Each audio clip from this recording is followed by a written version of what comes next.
एक हफ्ते से लापता थी। उसके बाद पता चला कि शायद किसी ने उनको अगवा कर लिया, लेकिन र्यूमर साबित हुई। फिर पता चला कि वो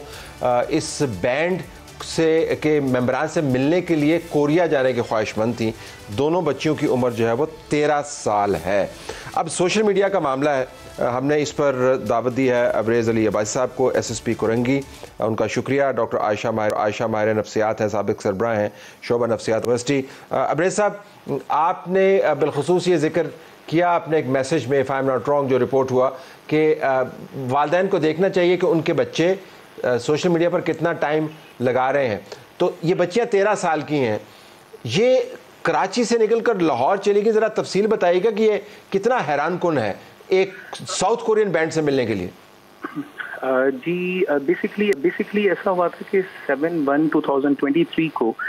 इन बच्चियों ने प्लान बनाया था कि हम लोगों ने कराची छोड़ना है। बेसिकली इनका प्लान था पहले तो पाकिस्तान टूर करने का, और पाकिस्तान टूर करने के बाद ये सवात जाना चाह रही थी। सवात के बाद से ये आगे इनका प्लान था to go to Korea and then to meet their favourite band. Basically जो मैंने पैगाम भी दिया था और जो मैं आपके चैनल के जो है वो जरिए भी ये पैगाम देना चाहता हूँ, बेसिकली हमारा जो पेरेंटल कंट्रोल या पेरेंटल गाइडेंस जो है वो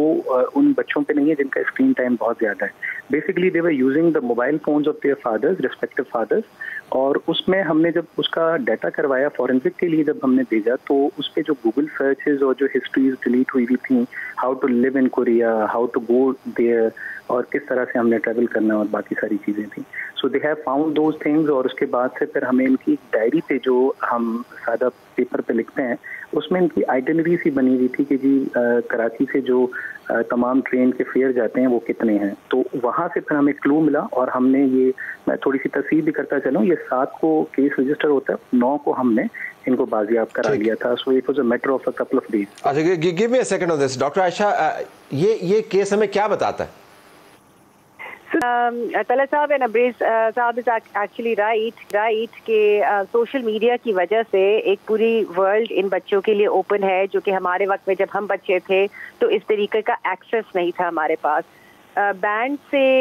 इंस्पायर होना ये तो एज अप्रोप्रिएट चीज़ है। We've all gone through it. 12-13 साल के आप होते हैं तो आपके आइडल्स होते हैं, म्यूजिक आइडल्स होते हैं, माइकल जैक्सन से लेके लता किशोर, देसा, जो भी है, Nazia Hasan, Atif Aslam. So that is not the problem here. वो that is a very normal phenomenon, हर बच्चे के होते हैं। मसला ये है कि because हम इन बच्चों की जो दुनिया है वो माँ बाप की दुनिया से बिल्कुल मुख्तलिफ है, और माँ बाप को बिल्कुल भी अवेयरनेस नहीं है इस दुनिया की। आई थिंक ज़रूरी ये है कि बजाय इसके कि हम ये कहें कि बच्चों को ऐसा नहीं करना चाहिए because this is normal age phenomenon to get inspired, ज़रूरी माँ बाप के लिए है कि वो ये समझने की कोशिश करें कि ये बच्चों की दुनिया है क्या, what are they looking at, उसमें उनका साथ पार्टिसिपेट करें और उनको पार्टिसिपेट करके अच्छा बुरा समझाएं कि दिस इज़ गुड म्यूज़िक। अगर आप थोड़ा सा भी कोई इस बैंड के बारे में पढ़े तो इस वक्त ये बेस्ट सेलर्स पूरी दुनिया के जो हैं टॉप बैंड हैं, बिल्कुल बीटल्स के भी रिकॉर्ड इन्होंने तोड़ दिए हैं, और ये सारी उन चीज़ों पे बात करते हैं अपने सॉन्ग्स में जो कि इन बच्चों की जिंदगियों की रियलिटीज़ हैं। They talk about mental health, they talk about school problems, they talk about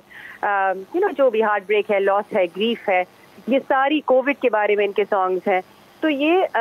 बच्चे इन चीज़ों से, बिकॉज उनकी रियलिटीज़ हैं, उनके साथ उनसे अट्रैक्ट होते हैं। लेकिन माँ बाप के लिए ज़रूरी है कि दे आर अवेयर कि बच्चे क्या करें, उनसे पूछें बगैर किसी जजमेंट के, सुने कि क्या वो म्यूजिक सुन रहे हैं, एंड देन अवेयर रहें कि सोशल मीडिया पे कहाँ जा रहे हैं और क्या चेकआउट। जरा मुझे अबरेज़ साहब से पूछने दीजिए। अबरेज़ साहब, इनके वालिदैन, इनके घर वाले,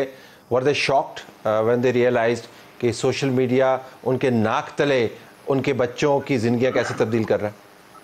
जी बिल्कुल ऐसा ही है कि अभी तो उनके जो रेस्पेक्टिव वालिदैन हैं, जिसको मैं कहता हूँ कि फादर्स हैं दोनों के, वो तो उनके साथ मिल भी गए, एंड देन अगेन उनको ऑब्वियसली क्योंकि वो उनके मोबाइल फ़ोन यूज़ कर रहे थे, दे थॉट कि वो कोई गेम खेलने के लिए बाकी चीज़ें करने के लिए कर रहे थे, जिसमें मैं बार बार एम्फेसाइज कर रहा हूँ कि जब तक पेरेंटल गाइडेंस ये नहीं होगी कि कौन सी चीज़ें सर्च हो रही थी। एंड देन एक बड़ी इंटरेस्टिंग सी चीज़ ये थी कि before leaving the house they even made sure that they delete all the history, and then again वो उन्होंने गूगल से पूछा how to delete the Google history and how to deactivate their Google account. So it is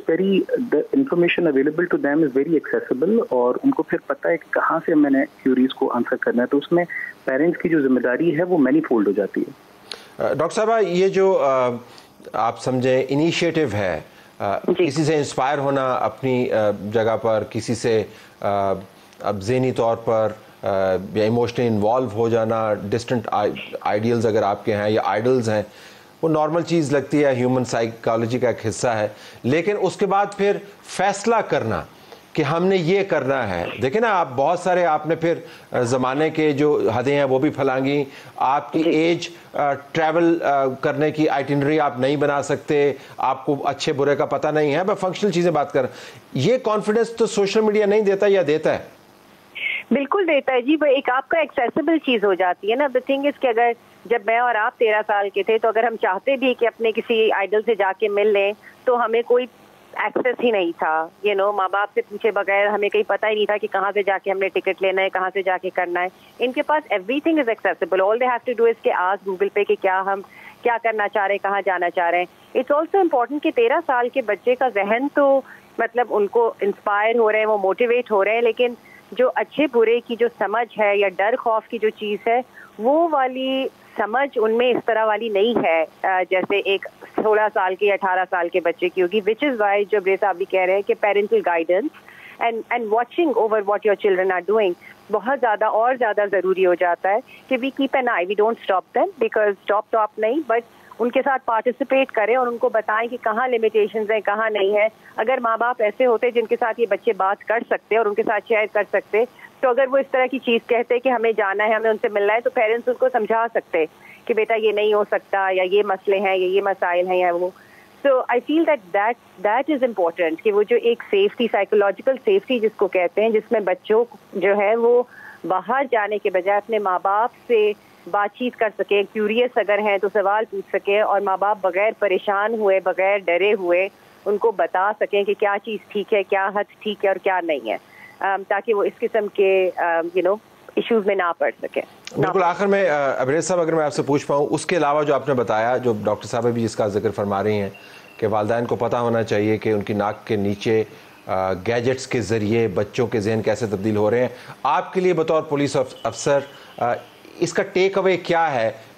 जो आपने भी सीखा और जो पेरेंट्स को भी मज़ीद जानना चाहिए इस केस के तवस्सुल? देखिए, पहले तो ये कि ये बड़ा इंटरेस्टिंग इस तरह से है कि 48 आवर्स के दौरान अल्हम्दुलिल्लाह हमने बड़ा सोशल मीडिया के थ्रू और बाकी कैंपेनिंग के थ्रू अगेन सोशल मीडिया को हमने बड़ा पॉजिटिवली यूज़ किया, क्योंकि जो मिसिंग चिल्ड्रन की रिपोर्ट थी वो हमने की और लाहौर पुलिस तक वो पहुंची, and then we used other forums as well to identify कि वो लड़कियां अभी कहाँ पर होंगी, क्योंकि हमारे पास थोड़ी बहुत आइटनरी थी, कुछ हमारे पास डिलीटेड हिस्ट्री में से हमें चीज़ें मिल गई थी। सो सोशल मीडिया का जो यूज़ है वो पर से इट्स नॉट लाइक दैट जिसको हमें कहना चाहिए कि बहुत तनकीद का बायस नहीं है, लेकिन अगर उस पर कोई एक मैच्योर बंदे की, एक वालिदैन की जो फिगर होता है उसकी अगर कोई गाइडेंस होगी और उनका अगर ओवरसाइट होगी तो फिर हम लोग इसको बेहतर तरीके से इस्तेमाल कर सकते हैं। मैं माजरत चाहता हूँ, मैं कथा कलामी करना नहीं चाह रहा था, ये बड़ा दिलचस्प मौजू है, वक्त की कमी आड़े आए, हम उसको किसी और वक्त के लिए उठा रखते हैं।